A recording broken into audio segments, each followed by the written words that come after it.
বাংলাদেশের অবস্থা ডক্টর ইউনূস অন্তর্বর্তী সরকারের প্রধান উপদেষ্টা তিনি তো যথেষ্ট বুঝেছেন, তিনি তার চ্যালেঞ্জগুলো জেনেছেন, সবসময় স্বীকার করেন। যতগুলো ইন্টারভিউ তিনি দিয়েছেন, যত দেশে বিদেশে যত সংবাদ মাধ্যমে তিনি স্বীকার করেছেন যে সামনে বহু চ্যালেঞ্জ আছে, চ্যালেঞ্জ মোকাবেলার তিনি চেষ্টা করবেন, না পারলে তো আর কিছু করার নেই।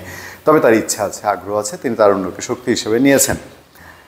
ডক্টর ইউনূসের সেই যে চ্যালেঞ্জ, সেই কষ্ট বলি বা সেই টেনশন বলি, এইটা আরেক নোবেল বিজয়ী ডক্টর অমর্ত্য সেন টের পেয়েছেন। তিনি বাংলাদেশের অবস্থা নিয়ে সাংঘাতিক উদ্বিগ্ন, তার টেনশনের কথা জানিয়েছেন, অনেক অনেক কথা তিনি সংবাদ মাধ্যমকে বলেছেন। এইটা নিয়ে জামাতের আমির একটা প্রতিক্রিয়া দিয়েছেন। জামাতের আমিরের দুই নোবেল বিজয়ীর একজনের প্রতি আরেকজনের টান, আবার টেনশন, উদ্বেগ, আবার অমর্ত্য সেন বাংলাদেশে আওয়ামী লীগ নিষিদ্ধ করা, এই বিষয়টি নিয়ে তিনি মনে করেছেন এটা ঠিক হবে না।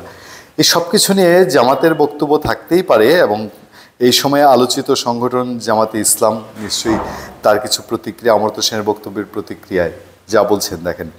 ভারতীয় একটি সংবাদ মাধ্যমকে দেওয়া সাক্ষাৎকারে বাংলাদেশের সাম্প্রতিক পরিস্থিতি নিয়ে কথা বলেছেন নোবেলজয়ী অর্থনীতিবিদ অমর্ত্য সেন। ভারতের বার্তা সংস্থা পিটিআইকে সাক্ষাৎকারে অমর্ত্য সেন প্রধান উপদেষ্টা অধ্যাপক ডক্টর মোহাম্মদ ইউনূস সরকারের চ্যালেঞ্জ, সংখ্যালঘু নির্যাতনের অভিযোগ, ক্ষমতাচ্যুত আওয়ামী লীগকে নিষিদ্ধ করার বিষয় সহ নানা ইস্যুতে কথা বলেছেন।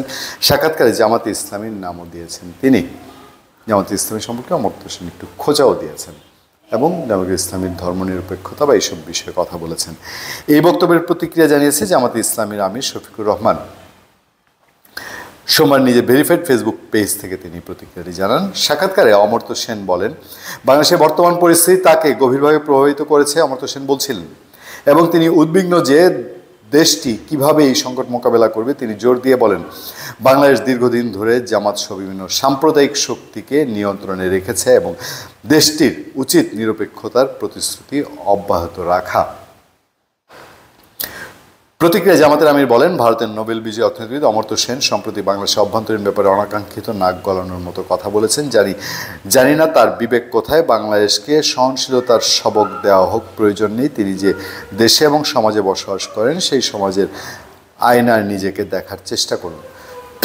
দেখেন, জামাতে ইসলামী আমিরকে আমরা গত কিছুদিন ধরে বলি, উনি অনেক বেশি অ্যাক্টিভ, অনেক বেশি ডেলিভারেট, অনেক বেশি প্রয়োজনীয় ক্ষেত্রে যেসব কথা যেভাবে একদম টু দি পয়েন্ট বলা দরকার সেভাবে বলছেন, কিন্তু এই জায়গাটায় দ্বিমত না করে পারা যায় না। একজন বিশ্বনন্দিত নোবেল বিজয়ী ডক্টর মোহাম্মদ ইউনূস, তিনি পৃথিবীর বিভিন্ন ইস্যু নিয়ে কথা বলেন। বাংলাদেশের অর্থনীতি, বাংলাদেশের বড় বড় বিজ্ঞানীরা কথা বলেন। আমরা বাংলাদেশে বসে থেকে আমাদের মতো চুনোপুটি তো আমরা ডোনাল্ড ট্রাম্প এবং জেলেনস্কির তর্ক বাকবিতণ্ডা নিয়ে কথা বলি। ফিলিস্তিনে বা ইসরায়েলের ফিলিস্তিনের উপর যা করছে, আমরা এখানে বসে থেকে আমরা তীব্র নিন্দা প্রতিবাদ জানাচ্ছি না, জামাতে ইসলামী জানাচ্ছে না। এখন কি ইসরায়েলেরা বলবে যে আমাদের দেশে অভ্যন্তরীণ বিষয়ে নাক গলাচ্ছেন? জামাতে ইসলামী আওয়ামী লীগ এবং বিএনপির মতো যদি এরকম একগুঁয়ে আচরণ করে, যে তার যদি অতীত কোনো ভুল ত্রুটি থেকে থাকে, সেটাকে যদি এখনও শুধুমাত্র নিজের এখন অনুকূল পরিবেশ বলে একজন বিশিষ্ট অর্থনীতিবিদের কথা উড়িয়ে দেওয়ার চেষ্টা করে, তাহলে সেটা কতটা যুক্তিসঙ্গত হবে? কথা হতে পারতো আওয়ামী লীগ নিষিদ্ধ নিয়ে, জামাতে ইসলামী আমির অবশ্যই তারা মতামত জানাতে পারতেন, বা তার সেখানে ভিন্নমত থাকতেই পারে।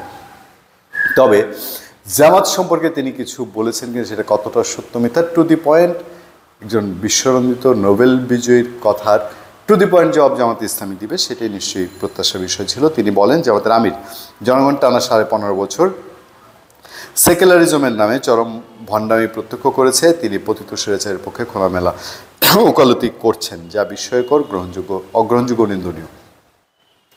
জামাত প্রসঙ্গে অমর্ত্য সেনের বক্তব্যের প্রতিক্রিয়ায় জামাতে ইসলামী আমির বলেন, জামাত ইসলামী সম্পর্কে যা বলেছেন তার বদ্ধমূল ধারণা থেকে বলতে চেয়েছেন, বাস্তবতা পুরোটাই উল্টো। সংখ্যালঘু বলে তিনি যাদেরকে চিহ্নিত করেছেন সেই সমস্ত ভাই বোনদের উপর নির্যাতনকারী দানবদের নাম হচ্ছে আওয়ামী লীগ। সাহস থাকলে তা বলে দিন, পারবেন না, কারণ আমরা সীমাবদ্ধ সুশীল। বাংলাদেশের অভ্যন্তরীণ বিষয়ে অসময়ে অসময়ে নাক গলানোর দেশপ্রেমিক জনগণ একেবারেই পছন্দ করে না বলে উল্লেখ করেন শফিকুর রহমান।